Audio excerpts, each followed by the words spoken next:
How about others?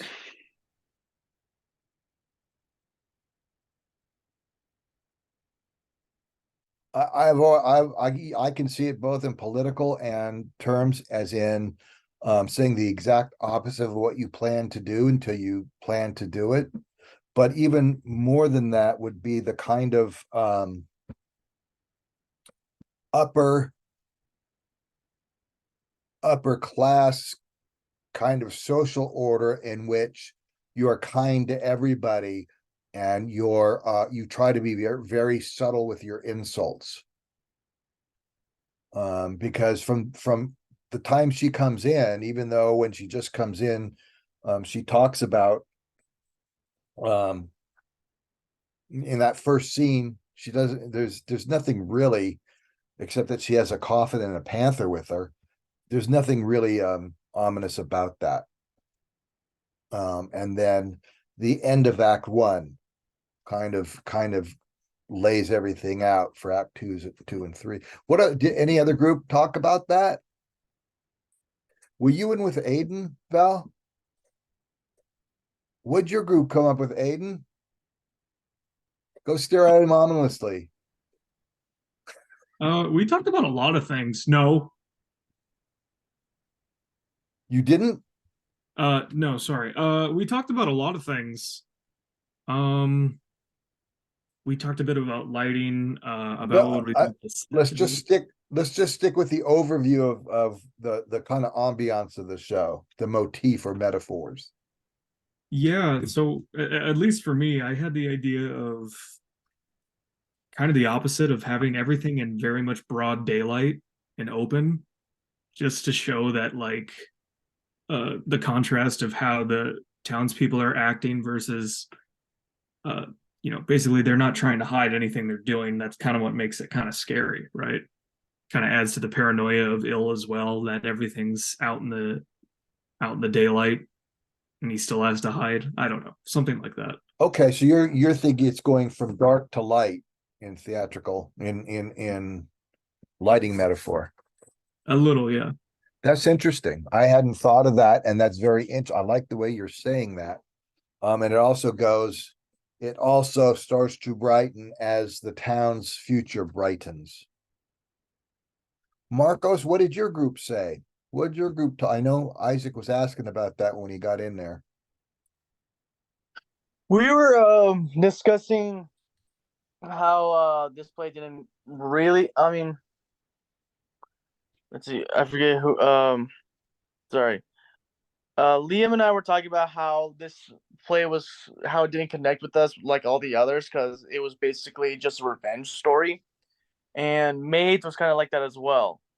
So, but we were also talking about how if we made this play like as a production, how would we um get that together? And we were talking about how we can do like a filter change, how it would start out as everyone's kind of like a black and white noir kind of color with their costumes, and I forget the woman's name, but she would just be ready because she has vengeance for this person because she has a huge grudge. And then when she convinces the town to kill him, everyone turns into what she's wearing or her color, which is red. And the guy who who's getting who's gonna get killed is still black and white because that's kind of like how the town is. Everyone has their black and white outlook, oblivious, and they're just townsfolks. Okay. And staging would just probably be the same, but just like kind of corrected or just um fixed up a little bit, and there wouldn't be any major changes, Changes from what? like how the staging is. You mean in the script? Yeah, sorry, my bad. Yeah. Oh, well, it's not staged in the script. It's simply described. mm, then script wise it would be changed up a bit. Okay. Okay, let's move on to sets. How do you visually envision this? You can do sets and costumes at the same time. Let's talk about the visuals. You can even Mm, throw them all in there if you want. well, So um We really didn't talk about the set because it was just like an idea putting out there saying how we would just change it up a bit, but I don't know how exactly how I don't. Marcos, do you mind if I speak up on this really quick? Yes, please, Isaac. Absolutely. Thank you, Marcos. Mm. So when it comes to like setting the play itself and how we would physically stage it, I absolutely see this play happening in a more intimate space, such as like a black box. I don't really see this play doing. I mean, it could probably do fine on like a main stage theater, but black box is definitely the way to go, in my personal opinion. That being said, I think that while I would visually see this as more of like a minimalist play with just enough set pieces to make it very clear that, okay, we're in like the woods now, we have like a bench, or like, oh, we're in like a grocery store now, we have like milk barrels and like shelves and stuff. Just enough to lead the audience to clearly understand that, hey, A, the setting has changed, and B, just enough for you to know what the setting now is. I don't foresee, at least in my vision of this play, any sort of like massive set being made for it, and more so just it being like just like a collection of objects and items that would indicate new location, especially that works well in a black box setting. Um, and for the lighting of it, I think that if lighting is something that we want to talk about, it would just be very naturalistic lighting whenever they're outside. I believe it was, my apologies if I'm misremembering who said this, but I believe it may have been Aiden, who brought up how we want to have it happen in broad daylight, just like everything in broad daylight. Nothing happens under like the cover of night, because I mean, like the evil of this town and like the corruption that slowly shows is apparent. It's never even attempted to be hidden to begin with, um, at least from outsiders. So that would reflect with the lighting of the show being more bright and visible. Like there's not a lot of like darkness. Really, the only time I would see the lighting kind of dim out would be during that forest scene when Illy and Claire are talking about his final resting place, and that would just be just for like mood purposes, I would say. Um, Okay. but everything else would just be nice, bright, fluorescent whenever they're inside of places, and then whenever they're outside, like for example, the train station, when he shows up at the train station, the whole town is there, a bit more of like a naturalistic, warm lighting. But beyond that, for set and setting wise, I don't see like a massive set being made for this. I see it more like a minimalistic approach. Okay. Others? I have opinions. This is definitely because I'm a person who is technical theater focused, but I want to put every show that I read on the biggest, coolest possible set that I can imagine. Um, and for this set, I wanted it to feel like a really, really grimy town. I didn't have as much of a focus on the set as much as I did the ability to give the actors different levels to play with, because this show, in the way that I read it, is really about like power and influence. And it's such a clean and easy metaphor to just put someone who is viewed as more important physically up on a higher level, put them on a balcony, put them on a block. And I just wanted to give levels. I sort of imagined like two clusters of buildings leading back upstage to the train station, um specifically for the train station scene. So as Il like walks to the train station, the like alley sort of is just flooded with townspeople all watching him, and then replicating that same like setting or placement of actors that has a word blocking. There it is. Replicating that blocking at the very end. So it's the same feeling of like everyone in this town is here, everyone in this town is watching him, and the train station, you effectively get foreshadowing for his death by having the same blocking done twice. That's interesting. Yo, Valentine, do you mind if I ask you a couple questions about that? Please do.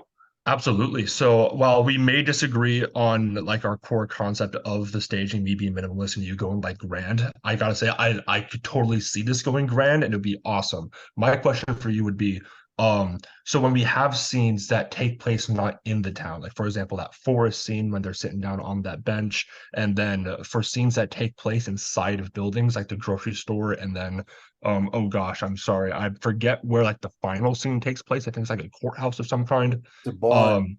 Barn, yes, thank you. How do you do those interior scenes? And then I suppose the forest scene. Beautiful questions. I love thinking about things like this. I didn't actually have a plan for it until you asked me this question. Um, but as you were mentioning it, I was thinking of walls that revolve and rotate around.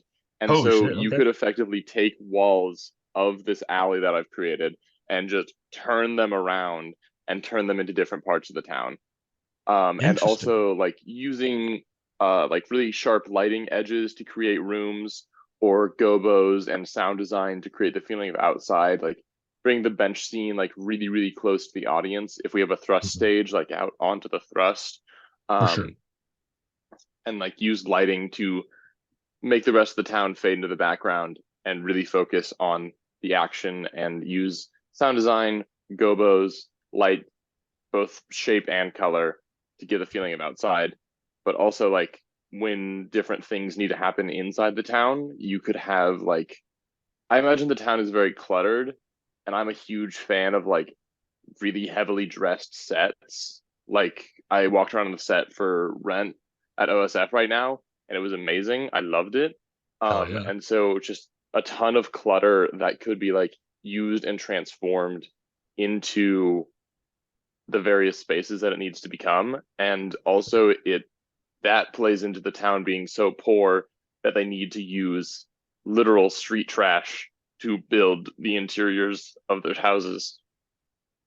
Okay, fair enough. One thing that you touched upon with the gobos and whatnot is that during that final scene where like everyone just crowds around ill, and then the reporters show back up and they all like scatter, and like the doctor's like, oh, he died of joy, like heart attack, right? Um, One thing that I think would be kind of cool on the subject of lighting is using a gobo or using some sort of like lighting trick to have like a shadow trick on like the walls and whatnot to make it seem like there's like way more people surrounding ill than there actually is. So like almost to like a comical amount. You know what I'm saying? So like if there's like, let's say we got like 20 people on stage, purely hypothetical, having like the gobo make it seem there's like 200 of them just surrounding this guy. Um Almost to like a cartoonish level. Anyways, I love your comments on that, and I'm changing my mind a bit because that's that is a good sell. I gotta admit it. You've sparked my imagination. I'm gonna add a little bit more. I think if you wanted to have an effect of like feeling like there's tons of people, you could do some shadow puppetry and have like more shadows of people appear in windows, and also like maybe just a huge projection onto the stage floor of like a crowd of people, and then use the sound design to really amplify the feeling of like just a huge crowd. For sure, for sure. Yeah, I guess that's the same idea, different way of putting it through is to use floor lights pointed upward to the scrim so that the people on stage had these huge shadows that were on the scrim surrounding that. Same idea. Anybody else want to weigh in on this one? This incidentally is kind of the discussion that you have at your original production meeting with the designers, the director present, the stage manager, to kind of just collect ideas and see what you want to do. I If could no also one see valve periactoi being used when you were talking about just a couple of scenes that rotate. You could have 3 scenes if you use periactoi. If you don't know what that is a triangular triangular scenic piece that rotates and gives you 3 different instant projections. Good. What else? We've only heard from 2 groups. Who's the third group? Liam, did you guys have something? A little. I think kind of what what we talked about has already been said. Going for more of a minimalistic, like having Claire be the only one who is colorful. Everyone else kind of in more drab clothing. Less nice than what she would be in. Or she doesn't necessarily have to be in nice, like beautiful clothing, but I definitely think that she should be the only one who's colorful to draw all that, because the whole town, it's almost like I don't want to say like a quote unquote godly presence to her, but make her like a savior. Like there was this one picture where she was being carried on of a production of it where she was being carried on in almost this like throne like thing by 4 people in suits and jackets and whatnot. That's And called it for in gave the her script. like seeing that, huh? That's called for in the script. Well, the way that they did it was like gave her, because the way I read it was more like, oh yeah, it's just that she's I don't know. The way that I read it was less pretentious, and the way that they, or it was more pretentious, and the way that they the picture that I saw was way more like gave her this godly feel and this savior feel, to really hammer home the fact that like without her this town would just fall apart. And that gives more weight to the decision too, because less of now the townspeople are deciding between all of their lives and one person's lives, and really hammering in that fact of like having her, because obviously she wants her revenge, but to the townspeople she's a savior. And that's kind of what I was going for. I visualized more of the costumes and more of the look of the townspeople than the actual play. I had much more of like a vision of that than what I want this set to look like. I mean, like I have no idea what I would put this set as, but Well, you can't I wouldn't contradict the script in terms of the yellow shoes, okay. but people, and there's one other state, I think Miss Louisa wears red at the end as she walks across this. Did anybody follow Miss Louisa? I only remember 2 times she appears on stage, and they're both kind of important. I couldn't find the first one just now.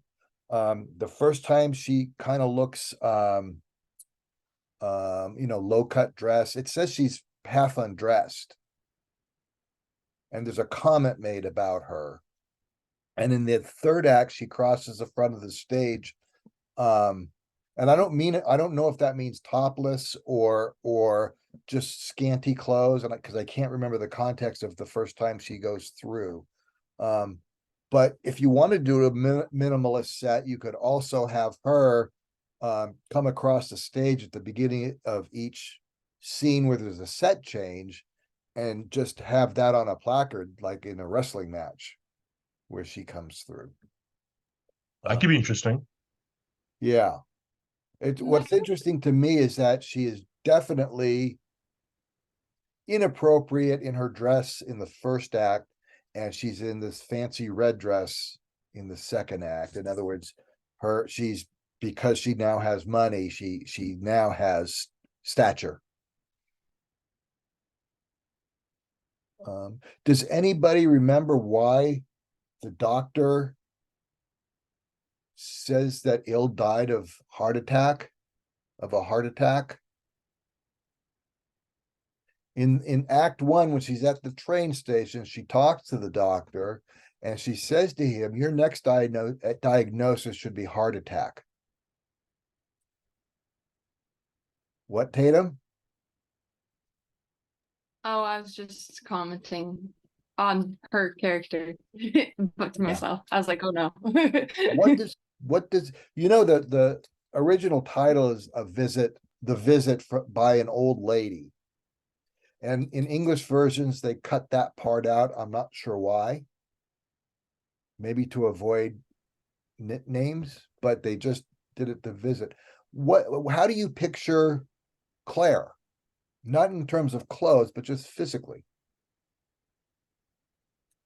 I definitely pictured like I don't know, because our group talked about the townspeople like body language, like the way they move about the stage changing, and in my mind, or changing from to some more like I don't know the right term, but like less more elegant and more like confident in their like the way they walk, their stature and stuff. And I think we didn't directly talk about it, but we talked about it in like potentially the change of their clothes, but like in an imitation of Claire almost. And we also talked about our lighting potentially following that with them, and like giving Claire this specific kind of like yellowy hue lighting, and that like slowly swarming the town. So we see that happen throughout the scene, like their clothes, the way they walk, potentially they have like some sort of accent that they start to like lose. That was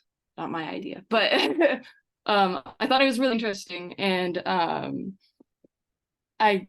just some, I think almost as Liam was saying, like compared to the townspeople, some like godly type person, like definitely a holier than thou kind of air about her.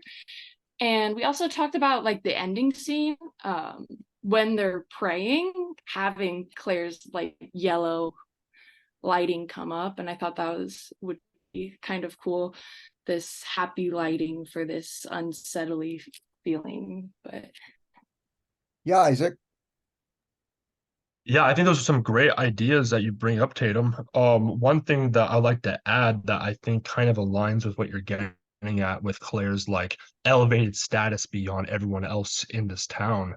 Throughout the play, there's several mentions and perhaps even showings that some of her body parts are artificial, All of them. or like prosthetics. Yeah. So one thing that I was thinking about, I'm not sure if it's necessarily a good idea, but it's an idea that came to mind to help elevate her further beyond like these flesh and blood mortals that she's associating with, is just playing up that porcelain prosthetic element of her character like up to 11, like making it so like her costume shows off like almost like a doll arm or like a shiny new prosthetic leg, even maybe like part of like her neck is prosthetic too, like almost as if like her very flesh is becoming something that can no longer decay and is no longer bound by like the human condition. Because I think I might be totally misquoting this, but I think there's a point in the show where she straight up says that she will never die or she can never die. She says she's unkillable. Yeah, unkillable. I think that there could be some like haunting relevancy to that line, to the point where like maybe she just is just elevating to a point of godhood through becoming completely made out of material things and no longer like the sanctity of human flesh, if you want to give human flesh sanctity in this case. And I think that would further elevate her from like the masses that she associates with, and in a way that would also kind of, again, I know this is a stretch, but kind of would align with her intentions for Ill's remains, having it like completely reducing him to like a physical object that she could just have. Maybe not in front of her just all of the time, but she knows that it's like he is her possession and she could go there whenever she wants to that island in Capri and gaze upon his tomb. It's almost like reducing him to a state of no longer having the sanctity of human flesh and therefore being elevated above the rest of humanity, which is depicted by the town. Something like that. I'm not sure if that sticks or not. It's a good concept that might not be communicable. Right. Not communicable. That means that you catch an illness. That might not be communicatable. Yes, Val. I sort of forgot about the prosthetic leg in my discussion because I forgot about it. It's not just that, her hand is prosthetic too, and she says that almost her whole body is a prosthetic. I forgot about that element, and I don't know how I missed that because that is such a cool thing, and I really enjoy that because I mean we're talking about her influence affecting the town. Like we could have these like doll-like traits reflected in the townsfolk as the show continues, her influence literally replacing their bodies, their flesh, their humanity with this the most materialistic thing you can do, turning yourself into a material object, just like she has and just like she intends to do to Elle. Isn't that kind of what plastic surgery is? Kind of, yes. It Liam? reminds me of in Shrek when I know, wild comparison here.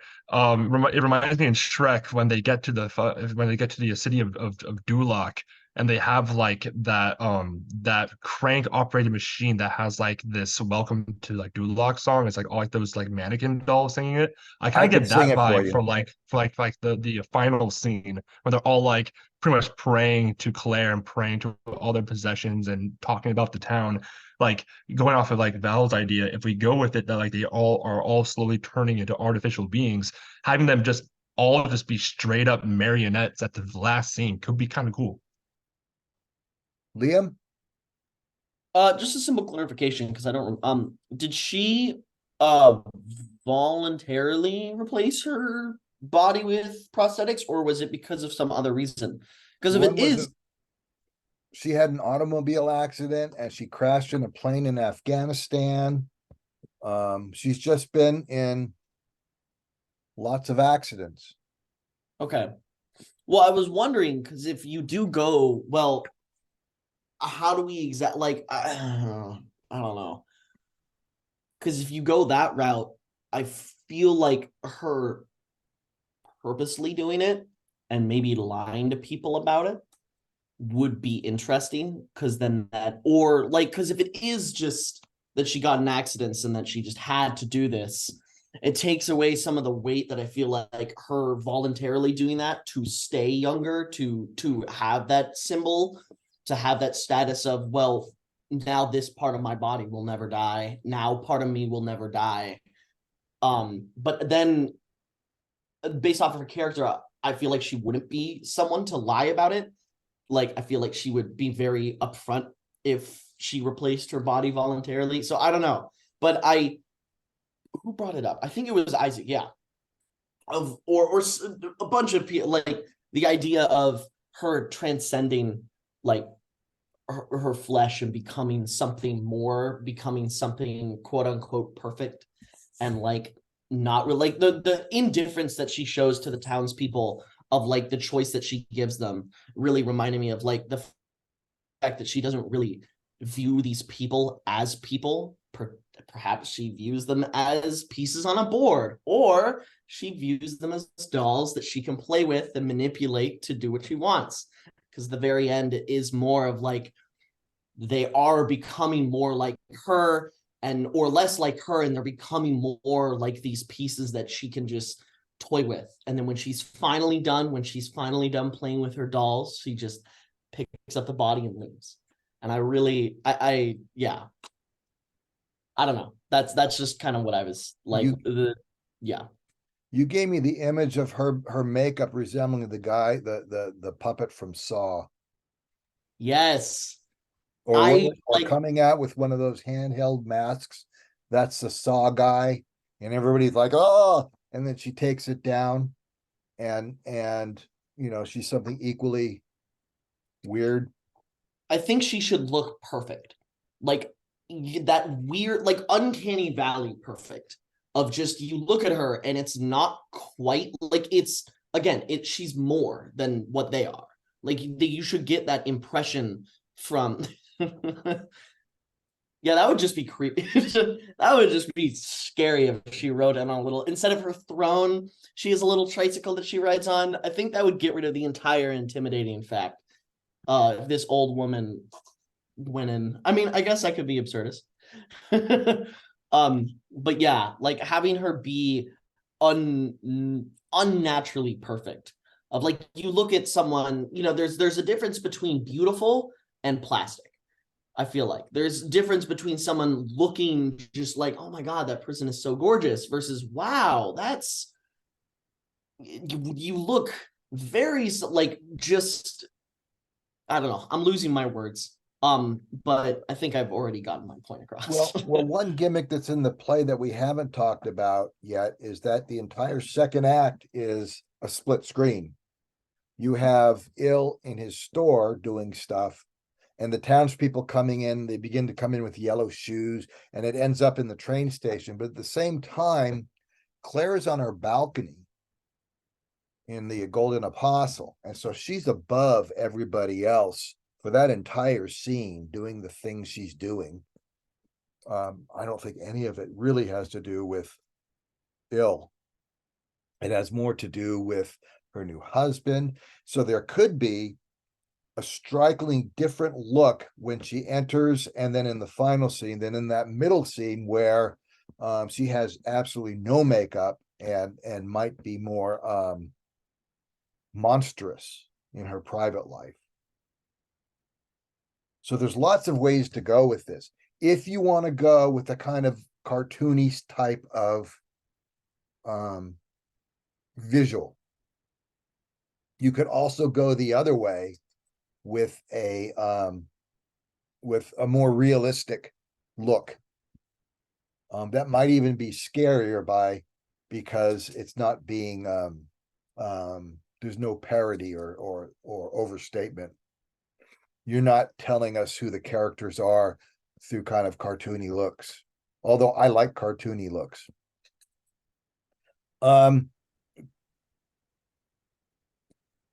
So I mean, that's totally different. Depending on if you want her to be perfect, the best face and body money can buy.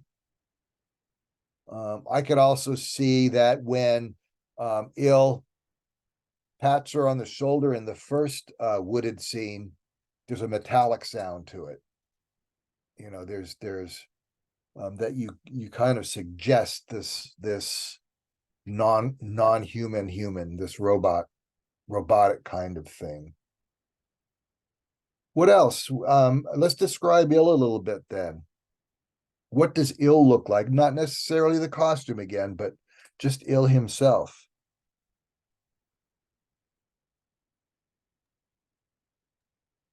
Just Beyond, oh, sorry, go on. just some guy. I didn't have any specific visuals for him. He could just be some guy, and I'm okay with that. What does I know some it's guy not look super like? exciting. What does some guy look like? Um, That's like saying he's normal. exactly. Yeah. That sort of depends on the direction that the rest of the show and set design takes place. He needs to look like, at least he needs to look like he belongs there, and eventually the fact that he looks like he belongs in this town will make him the outsider because everyone else no longer looks like they belong in this town. Okay. Anybody, that's a when you don't know the exact physical description, Val, that's an excellent way of bringing your ideas forth so that others can kind of take that and you can sort of try to sculpt that visual. What else? Fat, skinny? I like the idea of him being like an absolutely, like, I know this isn't super descriptive, but like as average of a person as you can get him, because I want, like, I don't know, I feel like it's fun when you can project anything onto a person. Like, I don't want to give the audience any certain idea about who he is, because I feel like it'd be if they could see themselves in his position, it's creepier that way. So then I guess maybe going about like what's the audience look like in the area you're at, but I like the idea of being able to project yourself onto Il. Okay. Well, I totally agree with both Tim and Valentine here. I do think that the message of the play might be a bit more impactful if you could conceivably place yourself as an audience member within Il's shoes, because when the chips are down and, you know, people start killing people, it's only a matter of time until it's you, you know. And I think that just one element, because obviously ill is kind of getting up there in age. By the 64.5. biological process has taken its course a bit. I definitely want that age to like reflect in his character. He's absolutely on the older side, and he's getting perhaps a bit more soft around the edges and whatnot. I think there's some comments made about his physical stature being more so on like on the being a bit more rounded out in these days. I do want him to have aged gracefully though. Like despite the horrible living conditions that he finds himself in, I think that maybe just a sign of how he's perhaps developed as a character in the past years after like his big like fuck up with getting Claire pregnant and then bribing people to deny it. I perhaps is more like wishful thinking and perhaps even like projection, but I do want to portray Ill as a man who's developed a lot over the years and would not do that again if that were to happen again. I think he's moved beyond that. So I think that I kind of want that to be reflected in the way that maybe he's aged a bit more gracefully. Like, yeah, he's old, but like he isn't like decrepit by any means. Well, remember, like, he is the most yeah. popular man in the town at the opening, and that's really Of important. course, That he's a of course. celebrated figure. So I could see him being like, yeah, average. I totally like that, but like I see him as like handsome despite his age. While he definitely doesn't have like any like high quality clothes, he wears his low quality clothes the best he can. Um, he has a strong, upright posture. He's confident when he speaks. He speaks very clearly, enunciates every syllable. This is a man that knows how to make himself heard, despite his circumstances. And like those internal characteristics of who he is, contrasting the horrible living environment which he finds himself in, I think would be like a powerful way of showing that, okay, Ill is probably a man who's made mistakes in his life, which obviously he has, as we'll learn here soon. But he's also a man who's learned to develop despite them and despite the environment that he finds himself in. Like that type of vibe, you know? I'm an old fancy. Yep, all these are good ideas. My thought is that if we portray him as old or somehow decrepit as he aged, maybe up on Claire's balcony, she has pictures of her and Ill that she travels with that depict them as young and innocent, so that we get this contrast between them young and in love, and then we see what they look like now toward the end of their lives. It's interesting that you say young and innocent when you describe the hypothetical photo of him and Claire when they were young together, because I don't see Ill as a good person when he was younger. I mean, obviously with his actions. I definitely see Ill as a man who, as the years have gone by and the decades past him, that he's a man who developed morally as he aged. I don't really see him as being like an innocent guy I don't. when he was. Well, yeah, I'm there. talking about young and innocent in terms of sexuality. Oh, I see. My bad. Innocent as in you're more innocent when you're young than you are when you're older. Of course, that makes more sense. So it's but definitely that they were two people who looked really good together, and her downfall came because those two together became pregnant, and Ill was afraid of not having opportunities, and therefore, what did he give the two witnesses, like a pint of brandy or a pint of alcohol, which is pretty cheap.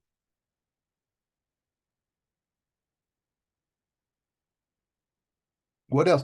What about the look of the town in terms of, it used to apparently be a really rich town it was rich in culture, and now it's not, and that was purposely done by Claire. I mean, everything that happens in the play, as you guys have pointed out already, is due to Claire. even if she hadn't been back. She bought everything up. She drained money out of the town, and put them in the poverty they're in simply so she could do this when she was old, which is almost like a Bond villain, really. You never know why Blofeld wants to destroy the world or make $1 million, by stealing nuclear arms or whatever. You never know what that whole basis is. And I read all the books, I think, but I don't remember if they gave us a background on him, on the bad guys. But it is almost an evil for evil's sake, kind of an Iago type figure. Any ideas about and several times we see the exterior of the town in silhouette, which I might not do if it were up to me. I might not have such rich detail in favor of a more intimate setting. But how do we make it? How do we make that contrast between the past and now? I always picture San Francisco, Broadway in San Francisco, which is where all the strip clubs are. And in the past, it had been a theater center, and not for legitimate theater, but for vaudeville shows and burlesque shows and things like that. That's just kind of my image of what the town looks like now. What do you guys think? I think I agree a lot with like the city look.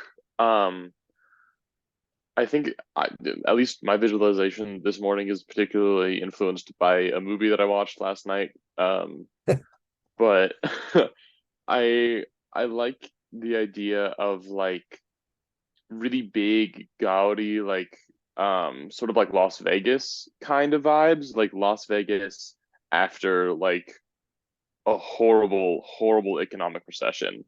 Like it used to be like you can see like the old colors underneath like the dust and the grime and the rust, but like everything has become sort of just like all of these huge impractical like signs with like the little bulbs dancing all the way around are now just like hanging off of buildings. Show posters that are just peeling and dying off of the edge of walls all over the set. Like a washed up town, a has been of a town, if you will. Has anybody tried to get a literal translation of Gullen? It's diarrhea, isn't it? Like that's not how I use translators, and it may be spelled differently than the way it's spelled in the English translation so that we pronounce it right. But I wasn't able to find a direct translation. And I didn't really delve into it, but I tried looking up German word Gullen and what is it in English, and I didn't get anything.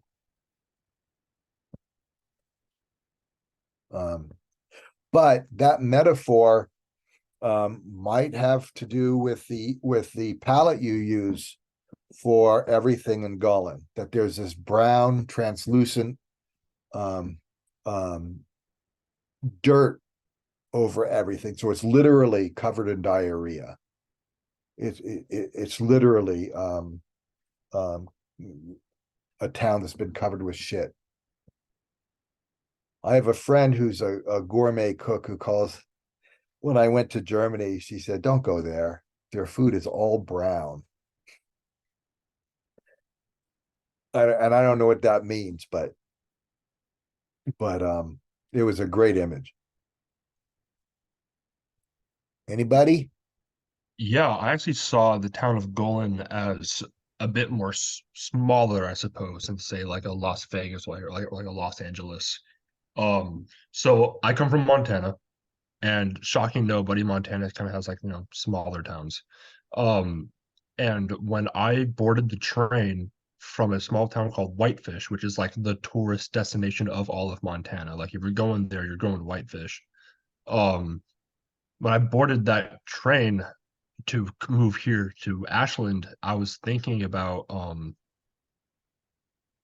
just how gentrified and awful this place kind of is. And when I was reading this play, I couldn't help but just visualize Golan as what Whitefish could have been if like the tourist boom never really hit this place and like they didn't have like big mountain to ski on and snowboard on.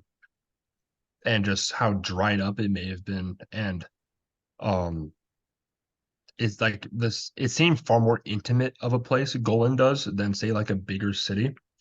So I just naturally, perhaps I'm just biased because of me living in Montana for 11 years, but I inherently saw Golan as a far more smaller, intimate, like I'm thinking like brick building and wood, chipped paint, wooden signs are no longer polished and are all like scratched up and scuffed and whatnot, because there's no care for them. They can't really afford it. I'm thinking like pavement roads covered in potholes, or even to the point where there used to be a pavement road, but it's just like straight up gone now. Um, what else am I seeing? There's like one car in the entire town, and it belongs to like the doctor. Um, Old I don't know. Mercedes Benz. Yep. I don't know. I saw it as a far more small, intimate place with like the same decay that was mentioned with like, oh, like a light hanging down, like a fixture, like that type of vibe, but it being more like decrepit wooden, decrepit brick, no real artificial light. It's like a dusty, forgotten town with a unfortunately placed railway station. Isn't Whitefish also where a famous neo-Nazi comes? He's not. Yes. So Whitefish, despite it all, is the neo-Nazi like hotspot of Montana. Um, for like the rich, wealthy neo-Nazis, not like the backwater hillbilly types. Is it Although they so? might as well be the same thing. Is that what it? Where? What do the tourists come there for? Mostly snowboarding, skiing, Oh. music venues, um, shopping scene. It's a gorgeous area. People usually stop there during the winter for skiing and snowboarding, obviously, and then during the summer they'll stay there in their overpriced Airbnbs or hotels or rental houses, and then go to the Glacier National Park. Got it. Yeah. Val, you've been patient. Yeah. This is a little less impactful. But I'm gonna draw a metaphor here, and you're gonna have to bear with me. Y'all know Cars, like the movie Cars. The town Oh yeah. in that movie is like, it used to not be like a tourist destination, but it used to thrive off of people going through it consistently. And I think having like a town that used to not necessarily, I think Las Vegas, I think, was the wrong vibe. I No, liked a lot more what Isaac's been saying about like maybe not like a once like super prosperous, but like of a reasonably profitable and like well inhabited town that is now just out of it due to some change. And in this case, the change is Claire deciding to fuck over an entire town. and she says she's going to change the whole world to be her place. She wants really to is a own- Bond villain. Yeah, yeah, that's why I like her. Anything else? I think there's great ideas coming out, and I want to point out that this is the way that when we analyze a play from a theatrical point of view, this is really what we're looking at rather than script analysis, which is also necessary to gain the background. For example, it takes a few readings to realize that Miss Louisa is in the play when you're reading it, because it's just a couple of real short things. And a lot of the things that Claire says in Act 1 gain more meaning in Act 2 and 3. For example, the shooting of the panther, who is a metaphor for ill. That's what she used to call him. Now she owns one. I don't know. There's some heavy stalking vibes with her that she knows everything that's happening in Golan all the time and has for many years.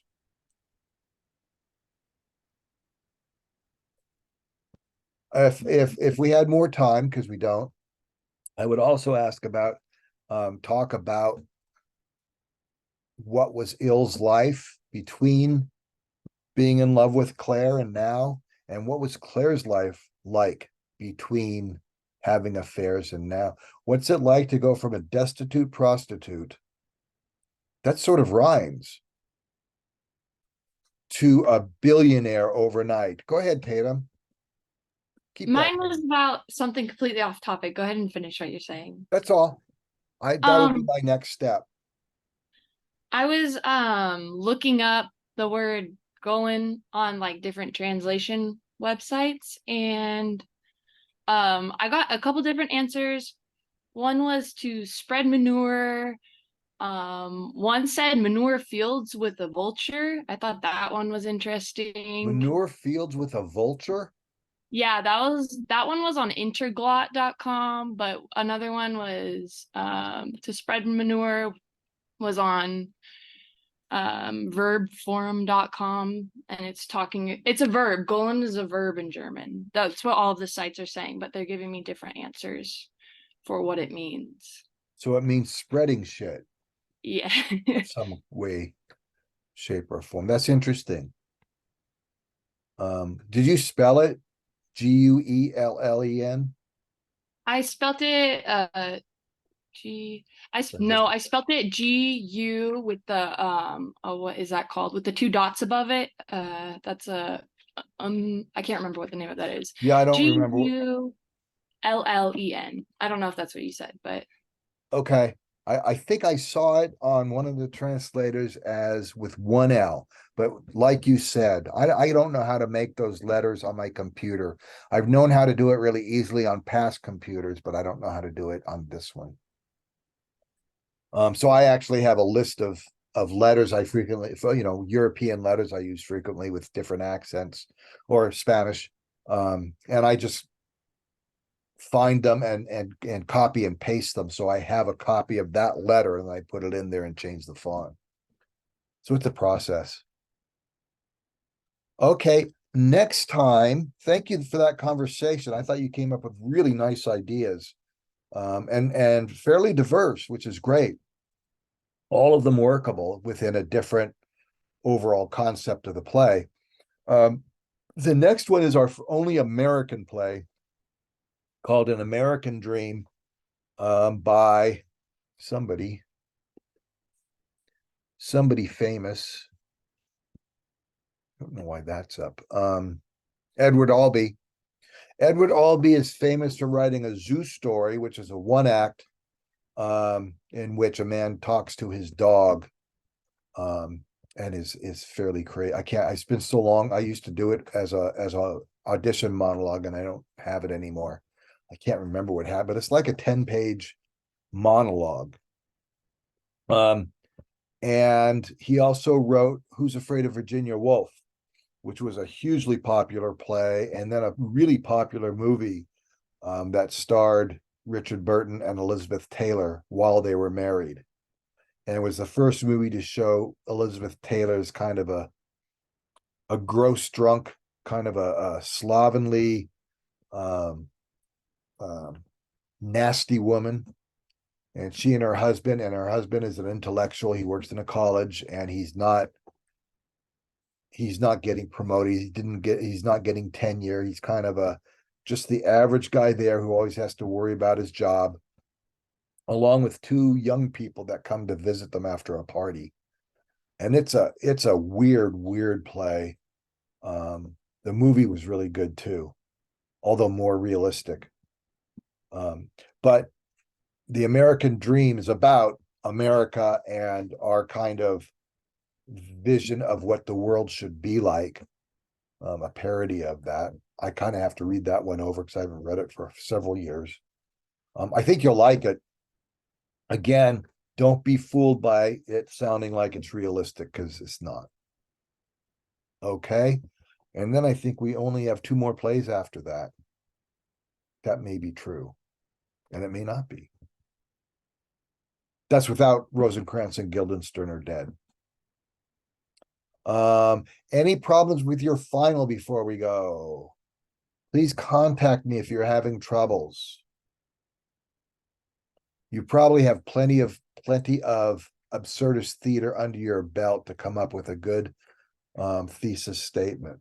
Can you guys send me a thesis statement within the next like a week from Monday? I'll put it up on Moodle.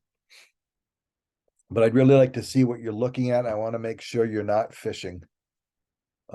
Which forces you to warp evidence you have because you don't have very much evidence. All right, I will see you guys on Monday when we'll talk about the American Dream. Take care.